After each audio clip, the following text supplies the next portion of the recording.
Et j'ai aucun problème de dire à mes adhérents, écoutez, pendant 4-5 ans, on ne vous a pas montré faux, mais on va vous montrer mieux. Parce que si vous évoluez pas, ce n'est pas de votre faute, c'est de la nôtre.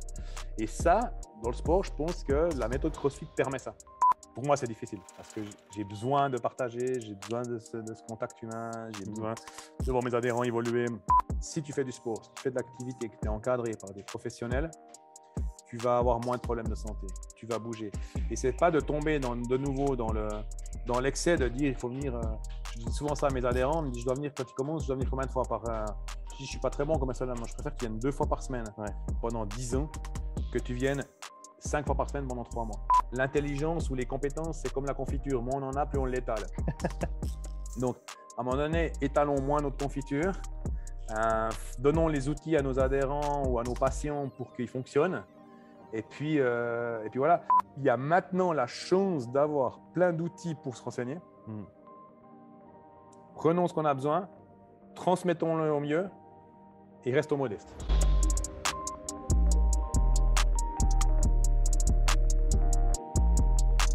Ok José, on attaque pour le podcast. Bienvenue.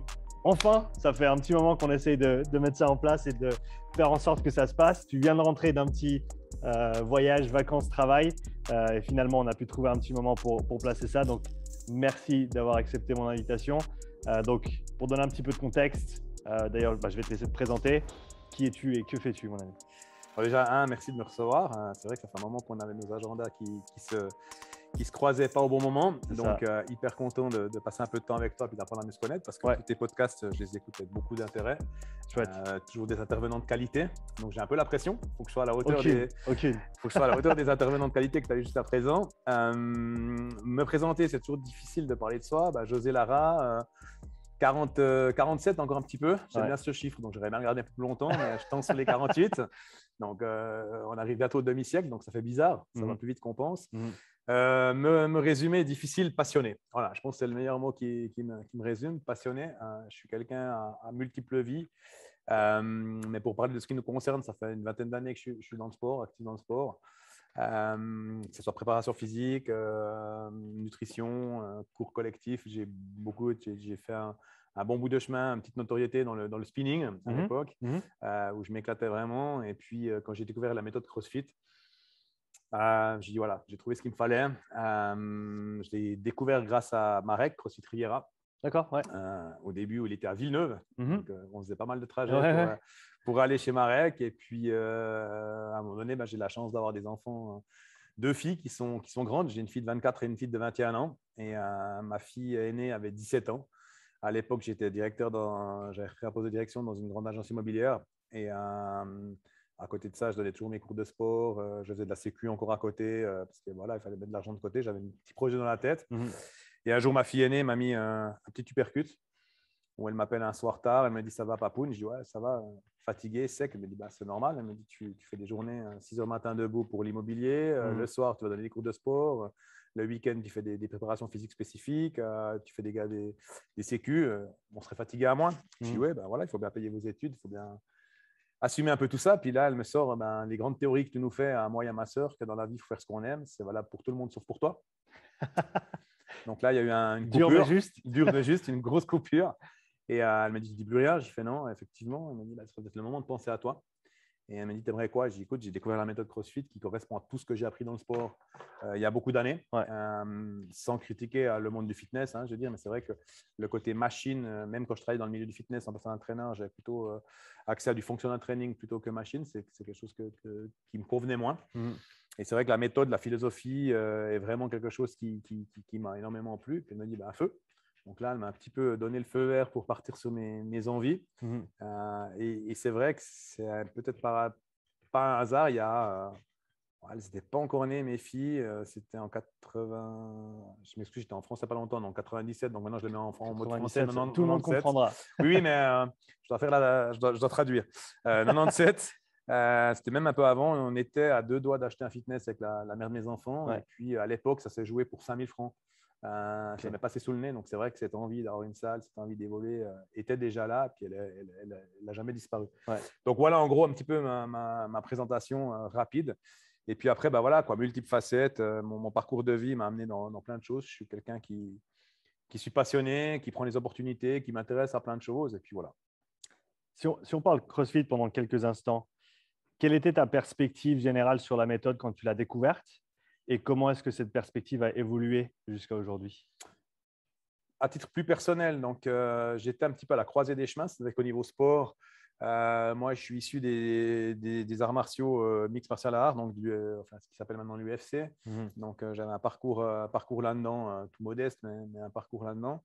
Et puis après, je suis parti à fond à titre personnel, tout ce qui était sport d'endurance, un petit peu vélo, cyclisme, des choses comme ça, en étant prof de spinning. Et puis à un moment donné, je me suis retrouvé à me dire, je vais repartir un petit peu dans les arts mixed martial arts. Et puis, je suis tombé dans une salle où les mecs, en sparring, ils appuient les coups. Où les mecs, ils n'ont jamais fait un combat, mais ils croient qu'ils jouent la couronne mondiale. Et moi, j'étais encore directeur dans l'immobilier. Donc, je dis, revenir avec des tocards, voilà, ça ne me plaît pas. Je ne suis pas dans cet état d'esprit-là. Moi, je veux dire, j'ai connu vraiment les arts martiaux où c'était le début des arts martiaux mixtes. Donc, on était un peu spécialisé dans un domaine. Et puis, on découvrait d'autres trucs. C'était encore l'ère de quel sport va gagner. Exactement. Moi, j'ai eu la chance de faire un stage avec Russ Gracie à l'époque. Donc, c'était vraiment un peu, je pense qu'on me pelait pour un footballeur. Voilà. Donc, c'est vraiment un peu cette ambiance-là. Et puis là, je ne m'y retrouvais pas. Et j'ai mon meilleur ami, un de mes meilleurs amis, Bruno Sardella, qui est sur Nice, qui est prof de sport, enfin, qui enseigne à l'Uni de Nice et tout. On a commencé à faire les Spartan Race. Et moi, ça me plaisait bien parce que personne ne savait ce que c'était. Donc, j'ai un petit peu un côté sauvage, je pense, parce que tout ce qui n'est pas connu me plaît. Et je suis rentré dans cette niche-là, mais je me rendais bien compte, lui, il avait un niveau physique de ouf, donc je partais avec lui en élite. Donc, je partais le premier kill avec les élites, et puis au bout d'un kill 2, je regardais leurs fesses, et puis après, je ne regardais plus rien, puis je courais tout seul.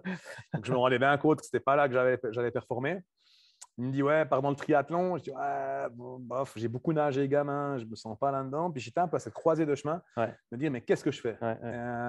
Et puis lui, il me dit, écoute, il y a une nouvelle méthode CrossFit qui a démarré en France, je ne sais pas trop ce que c'est, mais je pense que ça te plairait bien. Mais il ne s'est pas trompé. J'ai cherché sur Internet, je suis tombé sur Marek à Riviera, je suis allé jusqu'à Villeneuve faire ma première séance d'essai. Là, je vois un petit peu le côté un peu spartiate de la salle. Je me dis, ouais, ça me plaît bien. Il me dit, écoute, voilà, fais-moi des squats. Je fais, non, ça, c'est pas un squat, c'est plus profond et tout. Ok, machin. Tu prends un peu dans ton ego. Puis moi, je suis quelqu'un qui aime bien prendre dans ma gueule quand même. Je n'ai pas un côté maso, on se calme tout de suite. Mais j'aime bien me faire remettre en place. Et puis, je me suis fait remettre en place sur plein de choses. Je me suis rendu compte que mes connaissances, voilà. Et ce que j'ai aimé, je dirais que le CrossFit, la méthode, ça a été un peu les mêmes sensations qu'au sport de combat, mais sans les coups. Et j'ai aimé ça en me disant, ouais, voilà. Et ce que j'ai aimé, c'est ce côté où jusqu'à présent, je surfais sur certaines facilités en sport. Puis là, tu es mis face à toi-même. Il y a plein de mouvements que tu ne maîtrises pas. Il y a plein de mouvements que tu ne fais pas. Il n'y a pas le choix, il faut travailler. Donc, je me suis retrouvé à devoir, pour une fois dans ma vie, travailler. Donc, c'est ça qui m'a plu. Puis après, la deuxième chose dans la méthode, moi, qui me plaît énormément, c'est l'aspect cognitif, au-delà de l'aspect communautaire, parce que maintenant, on est de plus en plus sur, en fait, c'est quelque chose qui me passionne aussi, le cerveau.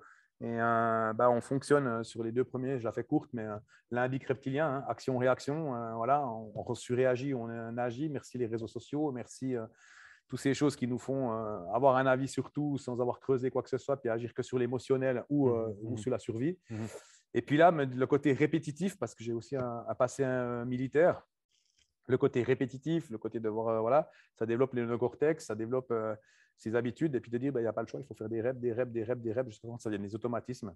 Et ça, c'est vraiment quelque chose qui m'a séduit dans cette méthode, où c'est vraiment, quand on parle de fonctionnalité, c'est dire que c'est vraiment ouvert à tout le monde et c'est vraiment dans le quotidien qu'on va pouvoir exploiter cette niche-là. Donc, c'est vraiment une méthode, voilà.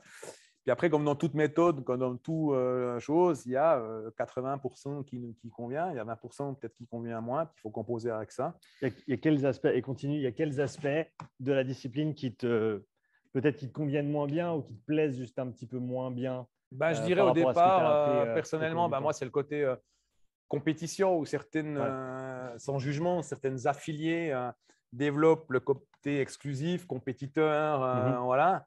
Et c'est souvent, maintenant, ça commence à rentrer dans les mœurs, mais c'est souvent quelque chose en tant que, ça fait quoi maintenant 6 ans que j'ai ma boxe, où il faut dissuader les gens parce que les gens disent « Ah, mais il faut quel niveau pour arriver au CrossFit et tout ». Donc, ce côté élitiste me dérangeait un petit peu. Oui. Greg Glassman, mais un peu de temps avant qu'il y ait ce putsch contre lui, enfin, tout ce qui s'est passé, l'avait relevé. J'avais la chance d'assister à une de ses dernières conférences. Il avait dit « Mais moi, les games, tout ça, c'est pas mon truc. C'est pas pour ça que j'ai créé la méthode. » Ouais, c'est une divergence, si on veut, qui est extrêmement intéressante. Autant la compétition du sport de CrossFit, à mon avis, a énormément fait pour populariser la méthode CrossFit. Mais à la base, si tu lis le CrossFit Journal, le premier, le deuxième, ces premières éditions qui formaient vraiment la pensée, la philosophie derrière la méthode, c'est très, très éloigné de ce qu'on voit aujourd'hui au niveau compétitif. Et donc, je pense que beaucoup de gens ne se rendent pas compte qu'il y a ces deux facettes en fait, du CrossFit. Il y a la méthodologie, la philosophie, et ensuite, il y a la manifestation de cette philosophie dans un contexte compétitif qui sont les CrossFit Games et tout ce qui va autour. Mais ce n'est pas du tout la même chose en fait. Pas du tout. Pas du tout. Et c'est vraiment une mauvaise image qui s'est faite. Mais c'est un petit peu comme tout. Ça a émergé, c'est nouveau. Moi, j'ai toujours beaucoup d'humour quand les gens viennent faire leur séance d'essai, où je leur dis déjà, moi, je réponds très vite à deux questions. Enfin, c'est même moi qui les soulève, comme ça voilà. Quand ils me disent que le CrossFit, c'est nouveau, je dis, ça me fait toujours plaisir parce que ça a été créé la même année que moi, donc en 74. Donc, ça me fait hyper plaisir de me dire qu'on est nouveau. Donc, c'est rappeler que ce n'est pas si nouveau que ça. Ça s'est popularisé dans les années 90 grâce aux réseaux sociaux, YouTube et tout. Puis la deuxième chose aussi qui est assez amusante, j'aime bien aussi parler de la différence des gens, fitness ou CrossFit. Voilà. Moi, j'aime bien, je fonctionne beaucoup par image, de dire, voilà, il y a des restaurants chinois, il y a des restaurants libanais, il y a des restaurants portugais, italiens, chacun va manger où il veut. Les buts ne sont pas les mêmes. Voilà, mais ce n'est pas pour autant qu'un est moins bon que l'autre. Voilà. Et c'est ça que les gens doivent. On est un petit peu dans un monde maintenant où il faut choisir. Il faut être soit de droite, soit de gauche. Il faut être soit de ça, soit de ou. Plutôt que et. Alors que non. Et même quand on écoute ce que Greg Glassman dit, moi je suis en train de lire. Il y a eu le premier livre Sapiens, puis après Homo Deus. Je ne sais pas si ça te parle. Oui. Et quand tu écoutes, quand tu lis en fait surtout ce qu'il dit. Actuellement, on se bat contre la famine. Ça fait des centaines de milliers d'années qu'on s'est battu pour que des peuples ne meurent pas de faim. Malheureusement, il y a toujours des gens qui meurent de faim. Mais comparativement, il y a plus de gens maintenant qui meurent de la malbouffe que de la faim. On parle d'attentats. Alors, bien sûr, les attentats, on ne les cautionne pas du tout. On est bien d'accord. Mais même de la guerre, il y a plus de personnes qui meurent de Coca-Cola, de consommer du coca, que de la guerre et des attentats. Et ça, on oublie. Et ça va complètement dans cette philosophie de la méthode CrossFit de dire, mais venez, bougez, point. Je veux dire, que tu sois bon ou pas bon, on s'en fout. Le but, c'est que tu bouges. Moi, j'ai une dame, mais on a plein d'exemples comme ça, mais moi, j'ai une dame qui a commencé il y a quelques années chez nous, qui a passé 60 ans, qui n'avait jamais fait de sport, qui avait un certain embonpoint, qui avait des pertes d'équilibre. Oui, elle fait du CrossFit et oui, elle se débrouille. Et au bout de 3 mois, elle me dit, moi, mon premier target, c'est que je monte tous les escaliers sans me tenir à la rampe. Voilà. Je lui apprends le burpee, elle déteste ça. Elle me dit, pourquoi tu me fais faire ça? Simplement parce qu'il faut, si tu chutes à la maison, qui c'est qui va t'aider à te relever? Tu vas te relever toute seule. Et c'est ça. Et je le vois même moi à mon niveau qui est modeste. Moi, j'ai fait quelques petites compètes, mais à modeste niveau. Je veux dire, vraiment. J'ai toujours dit que je suis meilleur coach qu'athlète.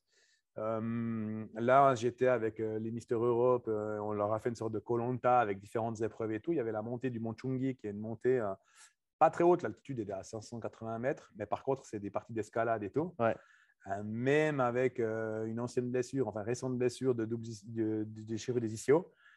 J'ai fini 3e, j'ai quand même battu les petits jeunes, etc. Parce que tout le CrossFit fait que je tiens encore un niveau. Alors, même si maintenant je suis un peu frustré, j'ai aussi un ego de me dire, purée, ils sont meilleurs que moi, ils finissent les WOD avant moi, etc. Voilà, il y a ce côté ego. Malgré tout, tu te dis, mais mince, par rapport à la population qui ont mon âge, si je prends 100 gars qui ont mon âge, je pense que je suis dans les 10 meilleurs encore qui a un niveau. Voilà. Donc, c'est peut-être ça aussi qu'il faut voir. Puis c'est là que ça explique justement que la méthode, elle est bonne. Mais de nouveau, tout excès est mauvais. Toute chose est bonne, mais tout excès est mauvais. Sauf le sommeil. Sauf le sommeil. Et de nouveau, trop dormir, ce n'est pas bon non plus. Si on dort trop, quelqu'un qui dort 15 heures par jour, je ne pense pas que c'est bon non plus parce qu'il y a des heures. Voilà. Et c'est ce que souvent maintenant, avec peut-être approchant la cinquantaine, j'ai un peu cette vision-là. Je vois que dans le domaine sportif, il y a beaucoup de gens qui sont spécialisés. Je prends l'exemple, moi j'ai étudié la neuro avec l'Institut IP Mathieu Boulle, qui est hyper intéressante. Mais je ne vais pas faire que de la neuro. Moi je suis passionné de coacher l'haltérophilie. J'ai fait différentes formations en haltéro et tout, j'adore ça. Mais il n'y a pas que ça. Je fais beaucoup de réhabilitation avec des blessures et tout. Il n'y a pas que ça. Et ce que je reproche un petit peu maintenant quand je disais qu'il faut choisir son camp, même en nutrition, par exemple. La nutrition, c'est quelque chose qui me passionne. Je travaille beaucoup avec Olivier Bourquin, mais j'adore aussi notre ami Will, tu as déjà interviewé, qui est, pour moi, Will, c'est une sommité, mais je veux dire… stratosphérique. Ouais, c'est quelqu'un, il est au-delà, et puis c'est un passionné, et puis c'est quelqu'un qui a un niveau de connaissance, mais tellement pointu, mais il est excellent dans son domaine. Puis pour moi, je me sens plus comme un généraliste de dire, OK, il y a la neuro, il y a la nutrition, il y a ceci, il y a ces différents domaines que j'ai étudiés. Pour monsieur, madame, tout le monde, ça suffit largement. Mais je vais utiliser cet outil pour cette personne, cet outil-là pour celle-là, puis celle-là. Puis à un moment donné, s'il y en a une qu'il faut aller plus, j'irai appeler Will, j'irai appeler Bourquin, j'irai appeler, j'ai un de mes meilleurs amis, ça va bien, meilleur ami, c'est Robert Bertrand. Oui, on était associés, donc quand même, c'est un très bon pote qui s'est spécialisé en neuro, il a vraiment trouvé cette voie-là, Soji. C'est un coup, il faut aller plus loin. J'irai chercher. Voilà. Mais c'est vrai qu'actuellement, on entend beaucoup de nouveaux coachs et tout, surtout que le métier n'est pas hyper protégé en Suisse. J'ai découvert, je vais dire n'importe quoi, TBD, j'espère que ça n'existe pas.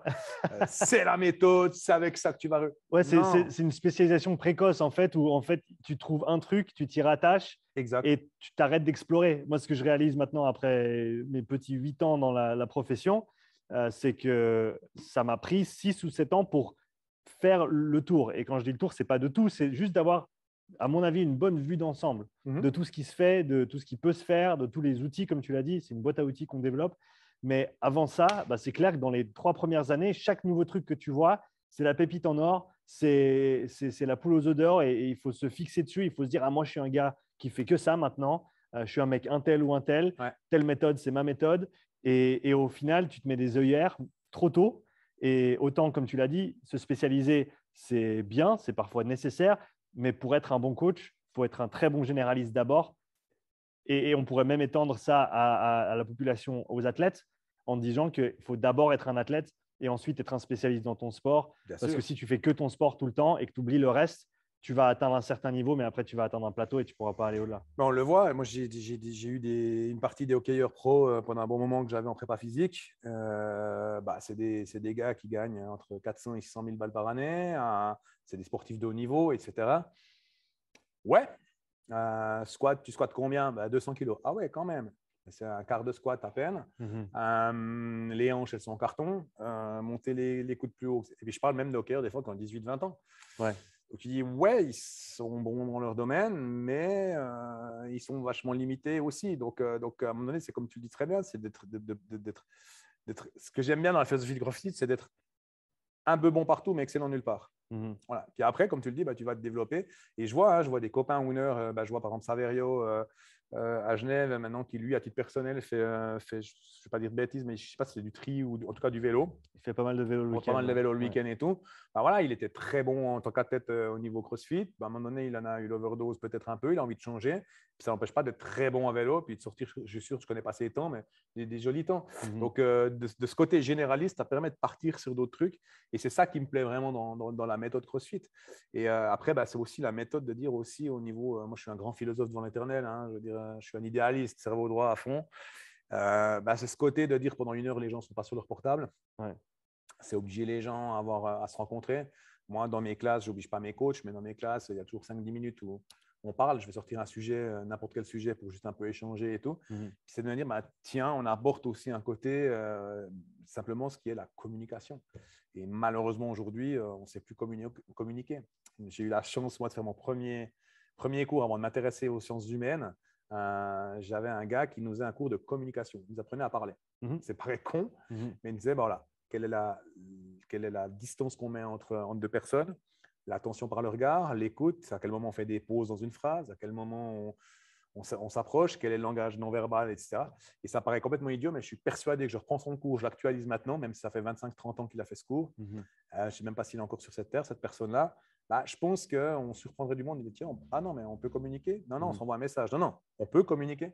Et je pense que vraiment, il y a de quoi faire à ce niveau-là.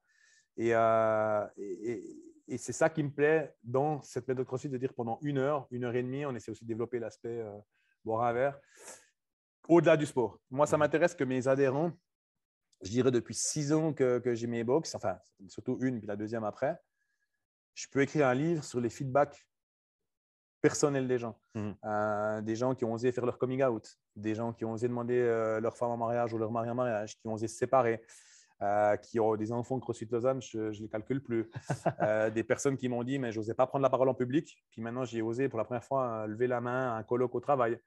Et ça paraît anodin, mais c'est ça moi qui me plaît vraiment. Et j'ai toujours eu cette philosophie-là qui résume un petit peu ma vision, que ce soit tant au niveau connaissance, quand je te parlais de boîte à outils, qu'au niveau rapport humain. Si ma connaissance, si je te partage une pizza maintenant, j'en aurai la moitié moins. C'est sûr et certain. Peut-être même plus. Voilà. Maintenant, si je te partage ma connaissance, ben, j'en ai de toute façon pas moins parce que je ne vais pas la perdre, mais j'en ai certainement plus parce qu'on va échanger. Et c'est ça que je trouve, des fois, en tant que certains coachs sportifs, ont ce côté protectionniste, il ne faut pas montrer, j'ai inventé la roue qui tourne et tout. Ils ne veulent surtout pas partager. Ouais. Alors, c'est complètement con. Et de dire, non, voilà, moi, je partage ça, j'ai appris. Et moi, je te dis, en toute humilité, je disais, j'ai eu la chance d'officier comme expert aux examens du CFC de promotion de la santé du sport. Ouais. Quand il y avait la remise des diplômes, les jeunes, super, j'ai obtenu un truc, je n'ai rien obtenu. Ouais. Vous avez obtenu une validation. Ouais. Si vous êtes intéressé pour le métier, vous allez apprendre tout le long du métier. Et moi, j'ai deux nouveaux coachs qui viennent de commencer. Je vais à leur classe, me dit, ah ouais, ils coachent ça, c'est sympa et tout. Et je n'ai pas honte à dire, tiens, je ne coachais pas ça comme ça, ouais, c'est une bonne idée. Même au niveau de mes adhérents, ça m'arrivait de coacher certains mouvements.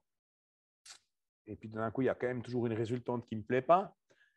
Prenons, qu'est-ce qu'on a changé? Oui, voilà, récemment, on a changé un truc tout con. Où je vois des gens qui ne veulent pas faire de pull-up et tout. C'est quand même le target de tout le monde de faire une traction. Puis ils n'évoluent pas, donc ils font des ring rows, ils simplifient et tout. Ok, c'est sympa. Je me dis, mais souvent ils n'évoluent pas parce qu'on leur demande de faire, les gens ils se prennent après une barre, alors qu'on leur demande d'avoir la main plutôt comme ça. Puis ils n'arrivent pas parce qu'ils manquent de grip. Puis ça fait un moment que je me questionnais. Puis d'un coup, je tombe sur une vidéo de Guillaume Pierre-Guillou qui parle ça, le grip de chat. Puis qui parle de ça, puis je lui dis, ah ouais, puis d'un coup, il parle de false grip ring row. Je dis, tac, la pièce, elle est tombée. Là, j'ai eu aucun problème d'avertir tous mes adhérents, d'avertir tous mes coachs. Je dis, à partir de maintenant, c'est une très bonne idée, on change, on fait faire les gens ring row, ils font des false grip ring row. À terme, ils développeront leur grip. À terme, ils pourront se tenir après une barre. À terme, ils passeront leur truc. Et j'ai aucun problème de dire à mes adhérents, écoutez, pendant 4-5 ans, on ne vous a pas montré faux, mais on va vous montrer mieux. Parce que si vous évoluez pas, ce n'est pas de votre faute, c'est de la nôtre. Et ça, dans le sport, je pense que la méthode CrossFit permet ça. Parce qu'on vit sur un échange. Glassman écrit son CrossFit Journal. Beaucoup de vidéos circulent. C'est quand même la seule formation qui est en open source, en tout cas le level 1. Et ça permet cet échange-là. C'est vraiment ce qui m'a plu dans la méthode. Ouais. Je pense, même combat ici, tous mes efforts de communication, c'est autour de ça. C'est que tout seul, tu apprends très difficilement. Et c'est au grand minimum partageant ce que tu sais et en ayant le retour ensuite des expériences, des points de vue, des questions, des questionnements et même des points de vue contraires. Et surtout même, je dirais, ces points de vue contraires qu'on a de la peine à tolérer de nos jours. On ne sait pas comment les gérer, mais ils sont extrêmement importants et c'est important de les prendre s'ils sont bienveillants, bien sûr, avec humilité et savoir peut-être mettre à jour notre point de vue grâce au point de vue des autres. Mais c'est extrêmement important, comme tu l'as dit, de partager parce que ça ne te fait pas non plus seulement avancer toi, mais ça fait avancer la personne en face. Et au final, qu'est-ce qu'on veut? C'est aider le maximum de gens possible. Et on ne pourra pas y arriver tout seul. Donc, pourquoi pas voir ses collègues comme des alliés plutôt que des ennemis, plutôt que des concurrents qui vont nous piquer nos clients. Ça, c'est toujours une rengaine contre laquelle je me bats aussi. Il y a assez de monde pour tous. On va tous y trouver son compte, mais il faut qu'on communique, il faut qu'on partage parce que c'est la seule manière d'avancer. Je pense que le 90% des problèmes qu'on a, et ça fait partie finalement d'un de mes leitmotifs, c'est assez drôle parce que finalement, tout ce que j'ai étudié, que ce soit autant en tant que formateur de vente, autant au niveau PNL, au niveau langage non verbal,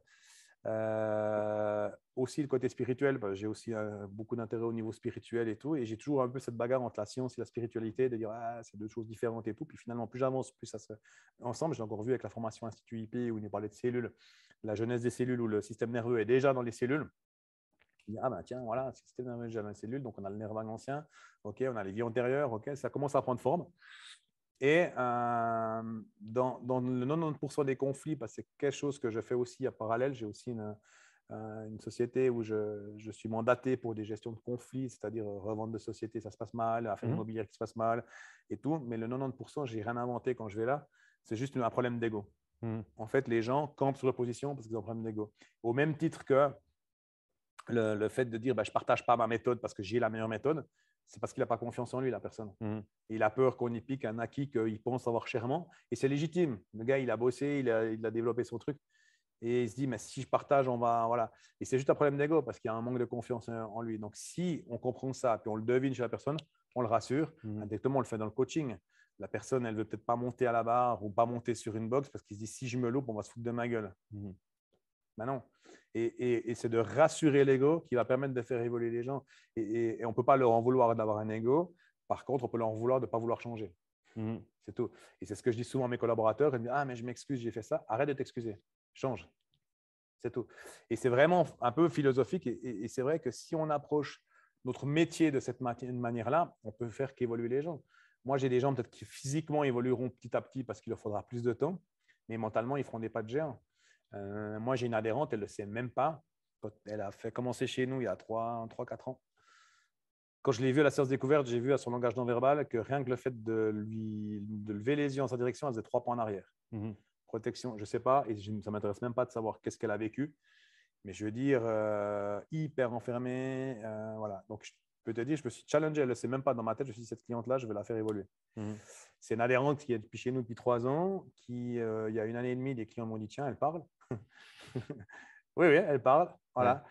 Jusqu'au moment où j'ai pu avoir un rapport tactile, c'est-à-dire faire des corrections tactiles, il m'a fallu 1 année et demie. Ouais. Voilà, je tourne, sinon je ne me serais jamais permis. Et voilà, cette personne, elle en est consciente ou pas, et ça ne me regarde même pas. Je sais qu'on l'a amenée à un stade qu'elle ne pensait pas y être. Je ne parle pas de ses performances physiques. Elle a bien évolué physiquement. Mais mentalement, l'autre jour, j'étais à mes coachs dans le elle s'est arrêtée, elle nous a causé. Ah bon? Et voilà. Et pour moi, je me dis, mais sur cette terre, il y a, je ne suis pas fan de beaucoup de monde, mais il y a Mike Horn que j'ai toujours suivi, que j'ai rencontré 1 ou 2 fois, qui dit très justement, et je la suis approprié, cette phrase, de dire, mais sur cette terre, on a 30 000 jours à vivre pour une espérance moyenne de 82 ans. Ben, autant exploiter ça chaque jour. Parce que quand on le remet à l'échelle, ces 30 000 jours, ce n'est pas énorme. Et puis, si on prend sur l'échelle de l'évolution, ben, on n'est rien, on est une petite tâche.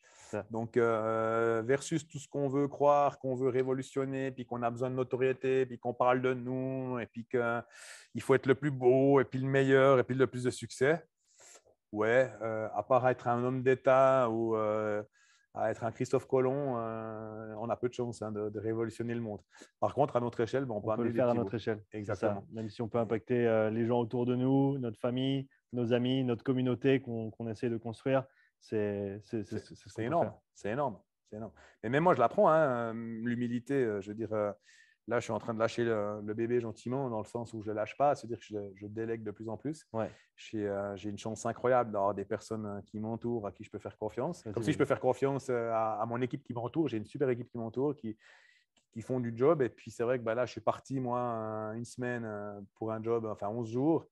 Je suis revenu, je n'ai pas eu plus de boulot que d'habitude. Donc, c'est vrai. Bravo, c'est une réussite. Ouais, non, mais c'est une réussite par rapport aux gens que j'ai autour de moi. Ouais. Mais pour moi, que je me dise, maintenant, je suis plus. Tu vois, j'ai eu longtemps à CrossFit Lausanne, c'était José Lara. Ouais. Il y a 10 ans, ça m'aurait fait, parler vulgairement, ça m'aurait fait encore bander. Voilà, excuse-moi du terme, hein, tu l'effaceras si jamais, tu feras si jamais. Maintenant, moi, qu'on me dise, je vais à CrossFit Lausanne parce que c'est José, non. Ouais. Ils vont en CrossFit Lausanne parce qu'il y a Cédric, parce qu'il y a David, parce qu'il y a Johan, parce qu'il y a Julien, parce que voilà. Et c'est vrai que j'ai pas honte à dire, hein, j'ai eu un ego à un certain moment où il fallait que j'occupe la scène et tout. Non, maintenant, quand on a des interviews comme là, c'est pas des interviews, c'est aussi une mise en avant, une mise en lumière. J'apprécie, mais surtout un moment d'échange. Quand j'ai eu la chance d'avoir des articles dans le matin sur des sujets spécifiques, je les prends très au sérieux. Et c'est plus moi qui dois être en avant, ça doit exister parce que finalement, j'espère encore quelques années à vivre, mais c'est de dire, voilà, j'ai donné ce que j'ai pu donner, puis maintenant je transmets à d'autres personnes. Et tu fais aussi grandir quelque chose qui va au-delà, qui est plus grand que toi, de par le fait que voilà, ça implique beaucoup de monde, ça implique des valeurs aussi que tu as transmis et que tu continues à transmettre aux gens autour de toi et qui peut-être un jour, en tout cas, et tu me corriges, mais qui vont pouvoir perdurer sans nécessairement avoir besoin de serait le rêve. ta personne. Franchement, ça serait le rêve. Ça serait le rêve de pouvoir dire un jour, ça tourne sans moi. Ouais. Pas uniquement, moi j'ai envie d'aller boire des verres et puis être en vacances, quoi, que ça pourrait être sympa. Mais je suis tellement hyperactif que je ferai toujours d'autres choses, ça je le sais. Mais c'est vraiment de dire, voilà, j'ai transmis le truc. J'avais à un moment donné fondé mes espoirs sur une personne à qui je pensais transmettre le bébé, mais j'ai fait l'erreur d'avoir mis la charrue avant les bœufs et puis peut-être la personne ne m'a pas suggéré parce qu'elle avait peut-être trop de pression. Et puis voilà, mais j'avais fondé beaucoup d'espoir. Maintenant, je fais les choses différemment. C'est les gens qui s'installent, puis on verra. Mais c'est vraiment le rêve de pouvoir transmettre le bébé un jour d'une manière ou d'une autre. Bon, on se rassure, j'ai encore quelques années devant moi. Mais c'est ça, c'est d'oser dire, OK, j'ai plein de gens compétents, je transmets le bébé. La seule chose où j'ai plus de peine, c'est que moi, j'adore coacher. J'adore mes classes, j'adore le contact humain. Puis là, je me retrouve à devoir faire ce que je fais, c'est d'être un peu plus derrière à la gestion. C'est de devoir faire, on a eu quand même 2 ans un peu particuliers, on va pas y revenir parce que voilà, mais on est encore debout. Donc, c'est de se dire maintenant, je dois rentrer dans une phase à faire du marketing, à faire un peu de prospection. C'est pas forcément ce que j'aime. Mais voilà, c'est le rôle que je dois prendre pendant un moment en tout cas. Mais c'est vrai que d'avoir moins de classes à coacher et tout, ça, c'est quelque chose que, pour moi, c'est difficile parce que j'ai besoin de partager, j'ai besoin de ce contact humain, j'ai besoin de voir mes adhérents évoluer. Jusqu'à présent, je connais tous mes adhérents par leur prénom. Maintenant, je me rends compte que je donne moins de classes, donc j'ai un peu plus de peine avec les adhérents. Donc ça c'est quelque chose que j'ai un peu plus de peine. Mais bon, à moi d'être là aussi, comme je le fais maintenant, pour serrer des mains, pour échanger, avoir un peu plus de temps de ma communauté. Mais au-delà du sport, moi, ce que j'adore, c'est les rapports humains. Il faut être clair. Dans cette lignée-là, exactement, pour parler de communauté, donc tu as créé ta communauté avec ta salle, avec ta box, avec toutes les personnes qui en font partie et qui gravitent autour. Maintenant, si on étend ça à, si j'ose dire, notre communauté locale, ici dans notre région, en Suisse, comment est-ce que tu as vu ou comment est-ce que tu vois ou comment est-ce que tu perçois ce qui se passe de manière générale dans le sport, dans le fitness ces dernières années et si tu avais un conseil à donner aux gens comme moi qui en font partie, on est là et on veut faire avancer la chose, qu'est-ce qu'on pourrait faire de plus ou qu'est-ce qu'on pourrait faire plus souvent pour continuer à faire grandir cette communauté un petit peu plus globale pour qu'on puisse tous s'y épanouir et continuer à grandir? Je pense qu'il y a différents chemins. Le premier, c'est ce qu'on a évoqué tout à l'heure, c'est d'arrêter de croire qu'on est les meilleurs puis que les autres, c'est les moins bons. Ça, c'est la première chose. Comme tu l'as dit très bien, il y a à manger pour tout le monde. Je pense que maintenant, on a un levier qui est assez incroyable. Je pense qu'il y a une partie de la population qui s'éveille, puis d'autres, parfois, qui ne prendront pas le train. On a vécu 2 ans de pandémie. Moi, j'étais au cœur de cette pandémie parce que j'ai pris le lead sur l'association Sauver notre métier, c'est votre santé. C'était un peu un hasard. J'ai un de mes meilleurs amis qui était l'avocat de l'association Qui va payer l'addition, qui défendait les restaurateurs. Qui, comme ils entamaient des démarches, il m'a dit, mais tu ne veux pas faire ça pour les salles parce que les fitness ont leur structure. Au niveau CrossFit, Pilates, enfin tous les différents trainings, on n'avait pas de structure vraiment. Donc, j'ai créé un peu cette association. Pardon. Et après, très rapidement, les fitness se sont ralliés à nous parce qu'il y a eu un peu de la médiatisation. Et moi, j'étais au cœur du problème. Je suis allé défendre notre dossier auprès des autorités. Je suis allé 1 ou 2 fois à des interventions à la radio, télévision.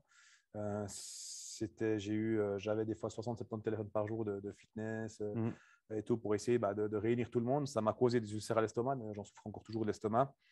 Mais je me suis rendu compte que tout le monde était dans la même merde, et puis tout le monde était d'accord de jouer là, voilà. Puis maintenant que tout le monde est reparti, chacun vole de son coin. Donc, c'est souvent des bonnes intentions, et puis ça reste quand même très égoïste et tout. Donc, moi, mon côté idéaliste en a souffert, donc à tel point que j'ai dit à un moment donné, chacun se démerde, c'est bon, j'ai assez donné pour ma personne. Et c'est là qu'il y a peut-être quelque chose à faire, c'est que dans cette pandémie, ce qui était un scandale de la part des autorités, c'est que si on a été fermé, peut-être certains ne le savent pas, c'est parce que, en fait, tout ce qui est activité sportive est considéré comme loisir. Pas nécessité, santé. Pas nécessité. Donc, ça paraît complètement aberrant actuellement. Ouais. Ça paraît d'autant plus aberrant qu'on a sédentarisé beaucoup de personnes. Ouais. Donc, on n'aura jamais les statistiques, mais je serais très curieux de savoir les statistiques du décès Covid versus ou des maladies liées au Covid ou des problèmes qui sont liés, parce qu'il y en a quand même eu, il ne faut pas les ignorer. versus les problèmes de sédentarité, d'autres problèmes qui ont surgi, d'autres maladies qui se sont développées, etc. Et tout.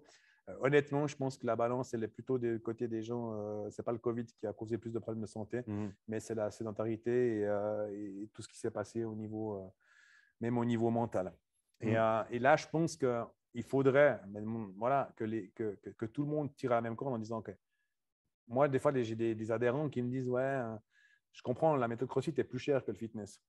Je peux tout à fait comprendre que quelqu'un, même si ça m'emmerde, parce que je veux dire, financièrement, je dois payer mes employés et puis payer mes factures, mais que quelqu'un vienne faire 3 mois de CrossFit chez moi ou 5 mois chez moi, il apprend tout, puis après, il va dans un Let's Go, il paye un abonnement moins cher et puis il utilise le cross-training. Et puis voilà, je peux l'entendre, je peux le comprendre. C'est dommage, c'est la personne qui fait ça, il n'a pas compris le message.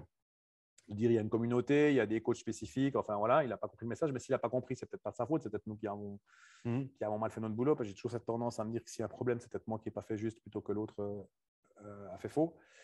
Mais je pense que le vrai message, c'est vraiment de pouvoir dire, OK, attendez, si tu fais du sport, si tu fais de l'activité, que tu es encadré par des professionnels, tu vas avoir moins de problèmes de santé, tu vas bouger.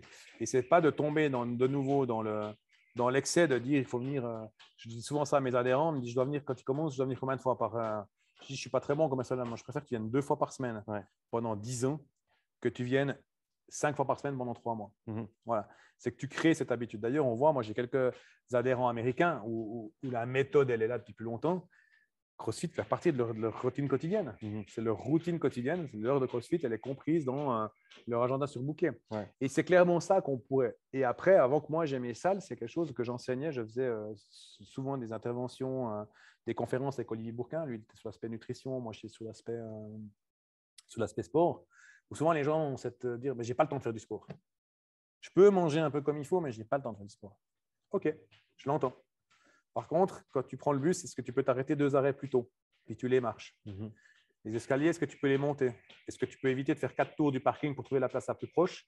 Puis les marcher, etc. etc. Et c'est vraiment ce message-là, sans devoir être punitif, parce que les gens, si tu fais pas sport, tu es mauvais. Non, non, c'est pas ça. Bouge un peu. Comprends que. Et moi, je le dis souvent, faire du sport, c'est sympa. CrossFit, c'est sympa. Mais ce qui est important, c'est aussi l'apéro. Voilà. Donc, c'est d'arrêter d'être extrémiste, puis de dire aux gens, si tu bouges mieux, tu vas vivre plus longtemps, tu vas avoir moins de problèmes et tout. C'est tout. On ne va pas t'empêcher de boire ton verre, on ne va pas t'empêcher de faire la noce le week-end, mais bouge, apprends juste à bouger. Et sans aller dans les excès. Et à la méthode de CrossFit, on enseigne aussi tout ce qui est automassage, tout ce qui est mobilité, etc. J'ai plein de copains physio, ils ont tous du boulot, donc c'est pour ça que je me permets de le dire. Mais je veux dire, souvent les gens, je dis, mais tu apprendras à éviter d'aller chez l'ostéo, le physio, parce que tu sauras que si tu as mal là, tu peux masser là, tu peux étendre ici, etc. Donc, c'est de nouveau une boîte à outils qu'on transmet aux gens.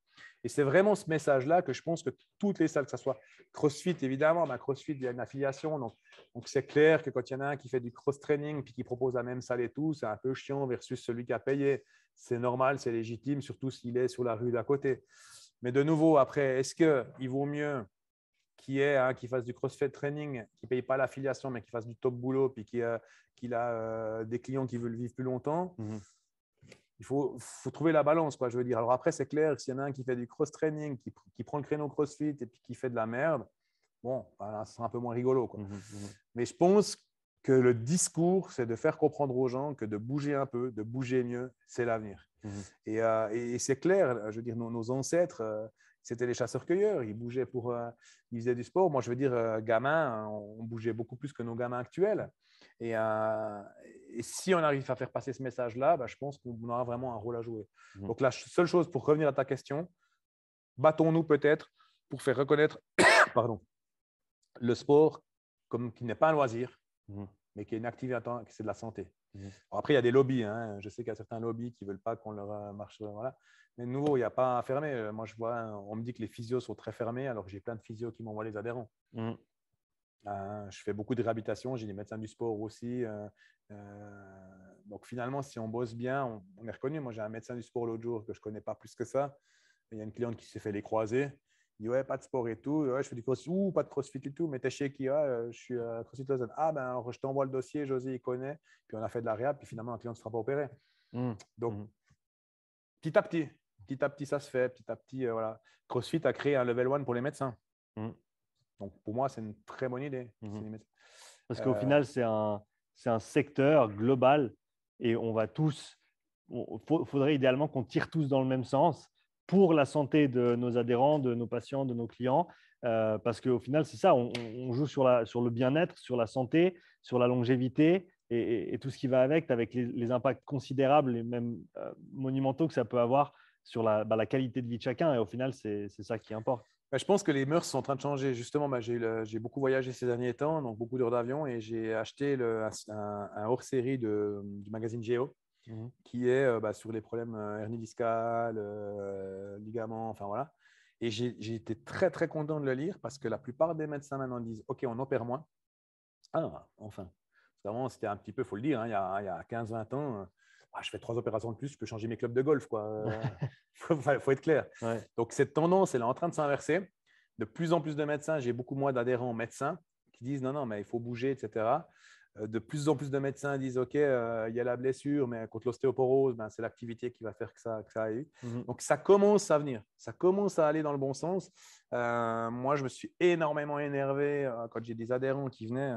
J'avais ça beaucoup moins maintenant, mais au début, ouais, mon médecin, il m'autorise à faire du sport, il m'autorise à faire du crossfit, mais il m'interdit de faire des squats. Pardon? Ton médecin, il t'autorise à t'asseoir et te lever? Ce qu'ils te disent, va réapprendre à faire un squat, je l'entends. Par contre, qu'ils t'interdisent de faire du squat, voilà. Plus grave, j'ai eu il y a 2 ans une jeune adhérente de 21 ans qui s'est cassé le bras, je ne sais plus, en faisant une activité du week-end. Elle s'est fait opérer, elle arrive vers moi, elle me dit écoute, il m'a dit que je peux refaire du crossfit, mais je ne pourrais plus jamais tendre le bras plus que ça. Pardon? Oui, je me dis, t'as quel âge? 21 ans. Tu aurais 80 ans pour encore parler, mais tu as 21 ans. Ok. J'ai dit écoute, on va travailler ensemble. 6 mois après, elle faisait des handstands, bras tendus et tout. Donc, je lui ai quand même demandé, elle ne l'a pas fait. Je lui ai demandé de retourner chez son médecin et d'y tirer une claque. Avec le bras droit. Je suis désolé, je ne pensais pas qu'il allait s'étendre, mais il s'est étendu. Ouais. Mais on l'a encore là.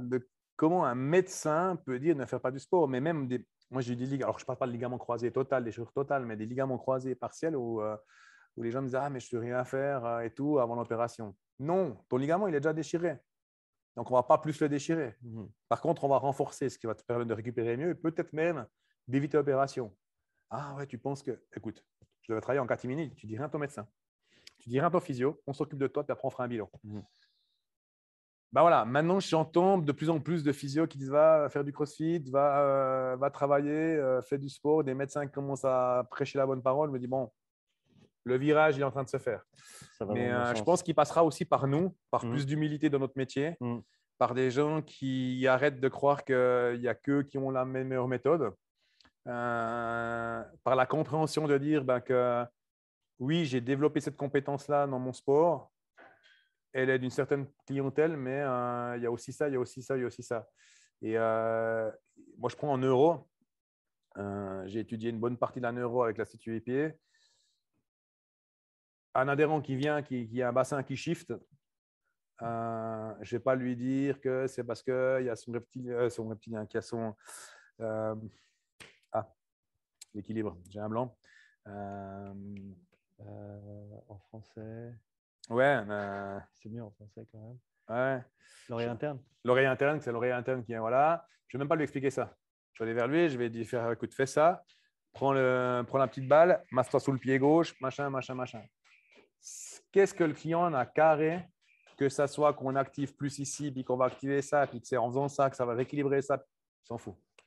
Prends cette balle, fais ça, etc. Et tout. Ça va mieux? Ouais. Oh, top, super. Ouais, fini.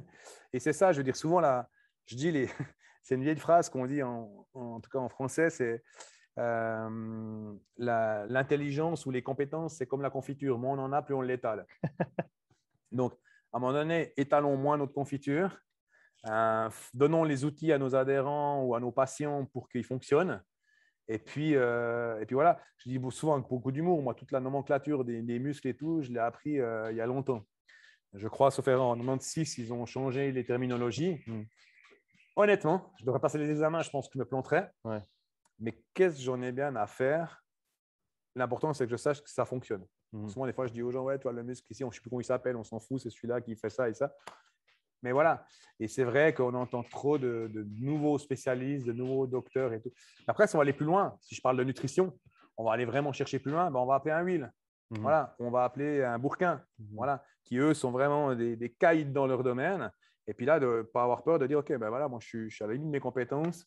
Je ne peux pas aller plus loin. Si j'ai un gars, la neuro, il veut vraiment aller plus loin, OK, j'appelle mon pote Soji, lui, il va plus loin, etc. J'ai aucun problème à ça. Les médecins, indirectement, ils le font. Hein. Il y a les généralistes, puis après, on va chez un spécialiste. Les spécialistes. Alors, pourquoi on ne le ferait pas, nous Pourquoi on ne le ferait pas, nous? Mais ça demande de s'ouvrir et de se dire, je ne sais pas tout. Et mon client, ma cliente, mon athlète peut bénéficier Bien sûr. des connaissances et des compétences d'un autre. C'est ça. C'est exactement ça. Et je pense que c'est vraiment ça, pour répondre à cette question, qu'est-ce qu'on peut faire pour faire évoluer le domaine? Ben, c'est d'arrêter de croire qu'on a inventé la roue, d'arrêter de croire qu'il n'y a que nous au monde, de continuer à partager. Les réseaux sociaux le partagent, mais au lieu de poster des vidéos de notre dernier lift à 232 kilos, peut-être d'aller pas échanger tout d'un coup, ah tiens, j'ai trouvé cette combine-là, qu'est-ce que tu en penses et tout. Et après, cette combine-là, d'oser dire, ce que je te disais, le false grip, moi, c'est en regardant une vidéo de Pierre Guillou que je me dis, ah tiens, ouais, c'est pas con, tac, tac, voilà. Et puis d'oser dire aux gens, c'est pour mon cul inventé, hein, j'ai rien inventé. Et c'est ce que j'aime bien, la méthode CrossFit, on n'a rien inventé. Hein. Moi, je dis tout aux adhérents qui arrivent chez moi, je vous rassure, on n'a rien inventé. Voilà. Et voilà, moi, j'ai débarqué dans des préparats physiques quand je m'occupais de gardien de hockey. Honnêtement, alors moi, j'étais gardien de rink hockey, c'est pas exactement la même chose. Mais moi, je suis allé voir des entraînements et tout. J'ai regardé, tac, tac. J'ai apporté des choses que maintenant, des gardiens de hockey, ils n'avaient pas dans la prépa physique parce que j'avais un œil externe et puis qu'ils l'utilisent. Donc, il n'y a rien de fermé, il n'y a rien à échanger. Il y a maintenant la chance d'avoir plein d'outils pour se renseigner. Prenons ce qu'on a besoin, transmettons-le au mieux et restons modestes. Je crois que c'est une très bonne manière de l'amener. Tu as parlé de l'importance pour toi, mais je pense que c'est important pour tous, et j'en suis conscient, moi le premier, de l'importance de savoir et d'apprendre à mieux gérer son temps. Gérer son temps, gérer son énergie, prendre du temps pour soi. Tu as parlé de changements dans ta vie en termes d'orientation, des choses sur lesquelles tu aimerais mettre l'accent, d'autres que tu aimerais bien mettre en… pas que ce soit un terme péjoratif, en cruise control, tu veux que ça fonctionne, mais que tu n'aies pas nécessairement besoin d'être au gouvernail tout le temps. Comment est-ce que tu effectues ce processus évolutif pour toi-même justement de changer ces points focaux, de changer ses priorités peut-être et d'optimiser chaque minute que tu as dans la journée? Je pense là, on va parler un peu de ma vie privée, donc ça va me gêner, mais pour moi, le gros changement que j'ai eu, c'est que j'ai mis 46 ans pour trouver la bonne personne dans ma vie. Donc, jusqu'à présent, tout le monde me connaissait à travailler 7 jours sur 7, H24, et puis faire 1000 choses en même temps. Je me suis conforté dans cette optique-là en croyant que c'est comme ça que ça fonctionnait.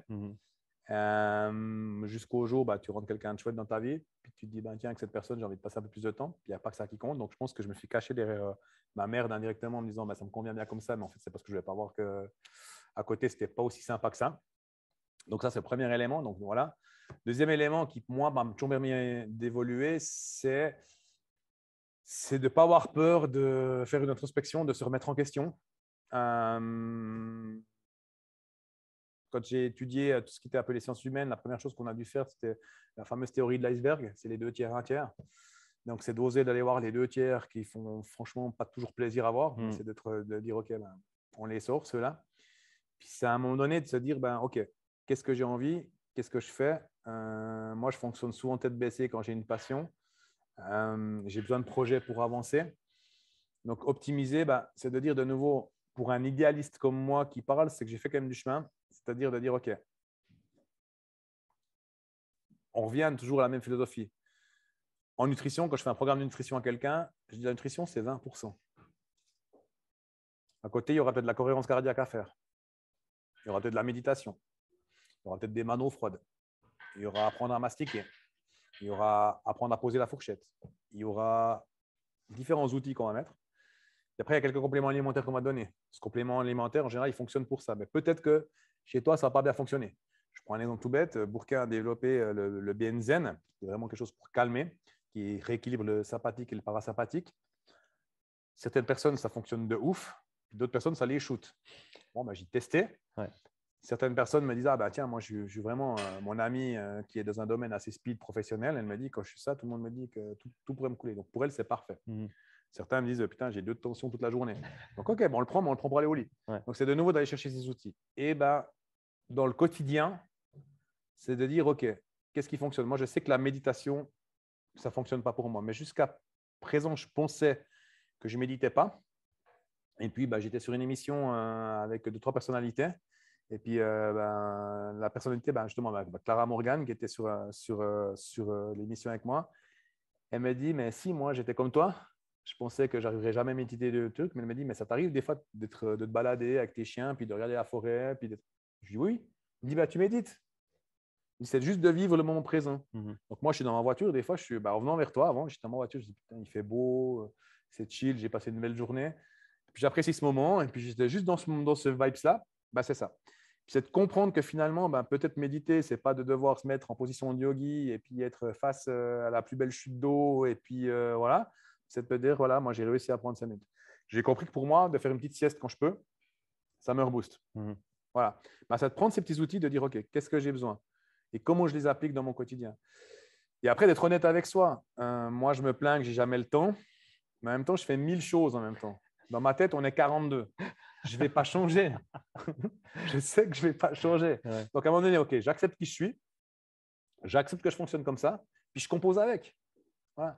Et c'est peut-être ça qui peut faire qu'on profite de cette vie au quotidien et d'être aussi un peu bon avec soi. Je pense que tout sportif qui a été vraiment, on est des gars qui aiment bien se challenger, on n'aime pas perdre. Donc, on aime bien vouloir faire 45 choses en même temps. Mais de dire, non, attends.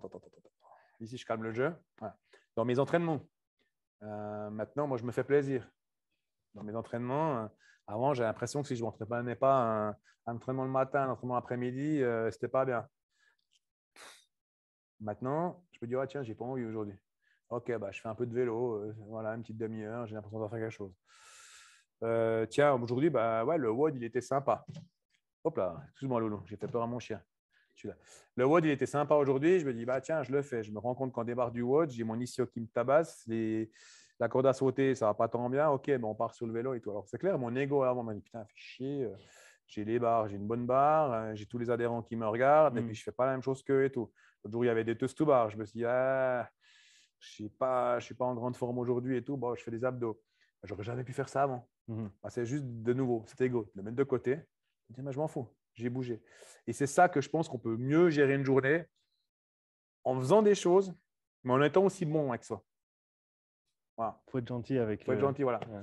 L'adhérent qui t'écrit et que tu n'as pas répondu à son mail dans l'heure, franchement, si tu réponds demain, ça va aussi. Puis s'il n'est pas content, tant pis. Ouais. Ça ne va rien changer. Et souvent, moi, on me le dit, c'est aussi une approche que j'ai avec les gens. Ils disent, ouais, mais tu sais, moi, je pense ça de ça. Et puis toi, ouais, tu as le droit. Pardon? Ouais, tu as le droit. Ouais, mais toi, j'ai pas dit que je suis d'accord ou pas d'accord. Tu as le droit de penser ça. Point. Et il reprend son baluchon à lui, puis je ne porte pas le baluchon de tout le monde. Dans mes classes de CrossFit, je vais donner le meilleur de moi, ça c'est sûr. C'est pour ça que le slogan de CrossFit Lausanne, c'est meilleur que hier, mais moins bon que demain. Demain, je donnerai certainement encore meilleur. Mais je sais que je donnais le meilleur à mes adhérents. Mais quand j'ai fini ma classe, leurs soucis, leurs problèmes, ils me prennent avec eux. Je ne vais pas l'emmener avec moi. Donc, c'est ça qui permet de vivre un peu une meilleure vie et puis de pouvoir donner son énergie, puis d'oser dire aux gens, écoute, je n'ai pas le temps. Aujourd'hui, je n'ai pas envie. Aujourd'hui, je n'ai pas le temps. Moi, j'ai des amis, on a tous, on a quelques amis à problème. Moi, j'ai des amis que je sais quand le téléphone sonne, c'est que ça n'ira jamais, qu'il y aura ceci, cela. Les jours où je ne décroche pas. Parce que je sais que je n'ai pas l'énergie, puis que ça ne va rien donner, puis ça va me coûter. Puis un jour, je suis en bonne vibes, OK, je décroche. Et puis, je vais entendre ces doléances, se plaindre et tout. Puis au bout d'un moment, je vais donner 2-3 pistes. Et puis voilà. Puis quand j'ai raccroché, il repart avec ses problèmes. Donc, c'est peut-être ça qui peut faire qu'on avance. En tout cas, moi, que j'essaie d'appliquer au quotidien, de dire je donne le meilleur de moi. Je ne suis pas le champion du monde. Je ne suis pas le meilleur. C'est une discussion que j'ai eue avec mes filles il y a quelques années en arrière. Moi, ça fait plus de 20 ans que je suis séparé de leur maman. Où un jour, je leur ai dit à mes filles, vous savez, quand j'étais avec votre maman, j'ai certainement pas tout fait juste. Mais certainement pas. Et je peux vous garantir une chose, c'est qu'à l'époque où j'étais avec, et puis quand on s'est séparés, j'ai donné le meilleur que je pouvais avec les outils que j'avais à ce moment-là. Point. Et finalement, c'est ça, c'est de se dédouaner parce que la seule personne à qui on a des comptes à rendre, c'est à nous. Et voilà, de nouveau, dans le coaching, dans le sport, moi, je sais que je vais donner le meilleur, je vais donner le meilleur pour mes employés. Il y a toujours mieux, c'est sûr. Mais c'est de se légitimer en disant, OK, moi, je fais le meilleur. Et puis, s'ils ont trouvé meilleur ailleurs, tant pis, c'est peut-être moi qui dois me remettre en question, etc. Donc, voilà comment on peut aborder, selon moi, une philosophie de vie un peu plus épanouie, un peu plus saine. Et puis, de nouveau, on revient toujours sur le même sujet, quoi. Soyons modestes, quoi. José, si tu avais un ou deux conseils à donner aux coachs qui nous écoutent, qui sont peut-être plus ou moins, qui ont plus ou moins d'expérience dans notre secteur, qui peut-être qui viennent de commencer ou qui vont commencer, qui ont même pas, qui sont en cours d'études par exemple, tout comme des coachs qui ont déjà plusieurs années de vécu derrière eux dans le secteur, pour faire carrière, véritablement s'épanouir sur le long terme dans ce métier, qu'est-ce qu'il faut faire? Conseil, pour moi, j'aime pas dire conseil, ça pourrait paraître prétentieux parce que je suis rien ni personne pour pouvoir donner des conseils, mais peut-être donner des pistes de réflexion que je me suis posées, c'est de se dire, ayons toujours la soif d'apprendre, n'ayons pas peur de se renouveler, n'ayons pas peur de se remettre en question, pensez que les choses se font simplement. Donc, la théorie, on la garde pour nous quand on apprend, mais le client a besoin d'aspects pratiques. Puis surtout, rester passionné, quoi. Rester passionné. Moi, j'aurais jamais, même si un coach, il ne fait pas tout juste, mais s'il a le feu puis la passion, voilà. Et puis après, aux anciens coachs, à ceux qui ont un peu plus de métier, oser se remettre en question. Oser se remettre en question. Oser. Mais quand on se remet en question, ce n'est pas dire tout ce que j'ai fait avant, c'est de la merde. Puis maintenant, j'ai ça de nouveau, puis c'est mieux. C'est d'oser dire, OK, ouais, il y a ça, ouais, je peux l'utiliser pour tel et tel. Et puis de ne pas avoir peur. De ne pas avoir peur, je veux dire, il y a à manger pour tout le monde. Avant nous, si on regarde en haltérophilie, on avait des haltérophiles de ouf il y a 100 ans qui pensaient avoir révolutionné le truc. Encore maintenant, il y a des gens qui apportent des nouveautés. Et puis encore maintenant, on va chercher des trucs d'il y a 100 ans en arrière. Ouais. Donc, c'est oser aller chercher, oser poser des questions, oser collaborer, être honnête avec soi. Moi, souvent, on m'a dit, mais pourquoi tu ne donnes pas des séminaires? Je ne sais pas. La légitimité, j'ai une folle envie de partager. Mais souvent, les gens se disent, ouais, mais ce n'est pas un athlète. C'est vrai, je ne suis pas un athlète. Je n'ai pas des perfs de ouf, j'ai un petit bidon. Voilà, bon, voilà. Mais par contre, je pense que j'ai à transmettre des choses. Peut-être un jour, j'en ferai des séminaires, je ne sais pas. Mais c'est vrai que souvent, les adhérents me disent, mais purée, j'ai fait un séminaire, j'ai rien appris de plus que ce que j'ai appris avec toi. Je me dis, mais merde, il y a des gens qui prennent des jolies sommes des week-ends, qui donnent des séminaires. Et puis voilà. Peut-être parce que j'ai peur. C'est peut-être mon ego qui fait que j'ai peur de partager, j'ai peur de ne pas être assez bon, peur de ceci. Puis c'est complètement débile. Donc, pour revenir à un conseil d'un coach, c'est peut-être de ne pas avoir peur de partager, de ne pas avoir peur de se planter, mais de ne pas avoir peur aussi de dire à l'adhérent, écoute, ouais, je suis parti faux. De ne pas avoir peur de dire, OK, on essaye ça. Dans des protocoles de réhabilitation, moi, je dis aux clients, on va essayer ça, mais j'ai besoin de ton feedback. Si ça ne marche pas, on part sur un autre truc. Et puis, ça, des fois, on tombe bien. J'ai eu des fois des gens où le médecin avait pronostiqué une lésion, puis finalement, j'ai trouvé que c'était autre chose, puis finalement, le médecin était d'accord. Donc là, l'ego, il est à 10 000. Puis des fois, dire ah ouais, je pensais que c'était ça, puis finalement, j'avais tort. Et puis voilà. Donc, c'est vraiment restons modestes, apprenons, échangeons. Je pense qu'il y a à manger pour tout le monde. Je pense que vraiment, voilà. Et puis, voilà, moi, je suis dans cette niche CrossFit parce qu'à Lausanne, il n'y en a pas beaucoup. Donc, je suis tranquille. Mais je veux dire, de nouveau, s'il y a un gars qui a une salle de functional training qui fait du bon boulot, je suis content. Voilà, récemment, moi, j'ai un adhérent qui débarque, qui me dit, ouais, je suis allé tel CrossFit, ils m'ont fait ça, c'est de la merde, je suis allé tel CrossFit, c'est machin. Je dis, écoute, ça fait 12 minutes qu'on se connaît. Donc, le prochain con, c'est moi. Regarde pourquoi tu dis ça et tout. Je dis, écoute, on ne se connaît pas, tu me critiques de CrossFit qui sont des collègues, en plus des amis. Voilà, quoi, je veux dire. Donc, moi, je ne rentre pas dans ce jeu-là, quoi. Quand des gens me disent, pourquoi pas, tu sais, il faut que je m'y intéresse parce que j'étais sur cette émission, puis j'étais avec Candeloro, qui était un ancien champion de. Et puis ils ont fait, sauf erreur, je ne vais pas dire de bêtises parce que je dois étudier, ils m'ont envoyé tout le dossier. Je crois que c'est de la résonance magnétique. C'est un gars qui a développé un truc. Et puis, en fait, ce gars qui a développé cette résonance magnétique, il prend ton sang et puis il garde du sang chez lui. Il le réanalyse. Il t'arrive à un truc, tu es à des milliers de kilomètres, il t'arrive à un truc, tu fais une prise de sang où tu es, bah, ton sang qui est là-bas, il s'est transformé de la même manière. Donc, tu es détaché physiquement. Ça paraît assez ouf. Donc, je vais étudier ça. Et ça correspond assez bien à ce qu'on dit aussi au niveau, on est à 70% rempli de flotte environ.